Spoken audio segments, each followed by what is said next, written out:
Hi friends, ఎవరికైతే డిఆర్‌డీఓలో job కావాలనుకుంటున్నారో మీకు ఒక గుడ్ న్యూస్ అయితే తీసుకొచ్చాను. ఎవరైతే అప్లై చేసుకోవాలనుకుంటున్నారో మన ఛానల్ ఓపెన్ చేసిన తర్వాత బయోలో టెలిగ్రామ్ ఛానల్ లింక్ ఉంటుంది. మీరు సింపుల్‌గా అక్కడ జాయిన్ అయ్యి మీరైతే అప్లై చేసుకోండి. అక్కడ మీకు డైలీ జాబ్ నోటిఫికేషన్స్ అయితే వస్తాయి. మీరు అక్కడ ఫాలో అయ్యి మన వీడియోస్ అయితే రెగ్యులర్‌గా చూసుకోండి. ఓకేనా?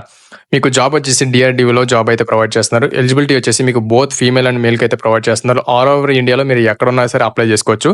సెలక్షన్ ప్రాసెస్ వచ్చేసి డైరెక్ట్ ఇంటర్వ్యూ అయితే మీకు ఉంటుంది. డైరెక్ట్ ఎగ్జామినేషన్ అయితే ఏముండదు. అప్లికేషన్ మోడ్ వచ్చేసి ఆఫ్లైన్‌లో మీరైతే దీనికైతే అప్లై చేసుకోవాల్సి ఉంటుంది. లాస్ట్ డేట్ వచ్చేసి ఇప్పటి నుంచి కరెక్ట్‌గా 21 డేస్ లోపు అయితే ఇది ఎక్స్‌పైర్ అయిపోతుంది. అప్లికేషన్ ఫీజ్ అయితే ఏమీ లేదు. మీకు సాలరీ వచ్చేసి 37,000 నుంచి 67 వరకు అయితే ప్రొవైడ్ చేస్తారు. మీ యొక్క రోల్ బట్టి మీకు సాలరీ అయితే ప్రొవైడ్ చేస్తారు. ఇలాంటి జాబ్స్ కనుక మీకు డైలీ కావాలనుకుంటే ఇంకా మన ఛానల్ సబ్స్క్రైబ్ చేసుకోకపోతే సబ్స్క్రైబ్ చేసుకొని అలాగే పక్కన ఉన్న బెల్ ఐకాన్ అయితే యాక్టివేట్ చేసుకోండి. Thank you.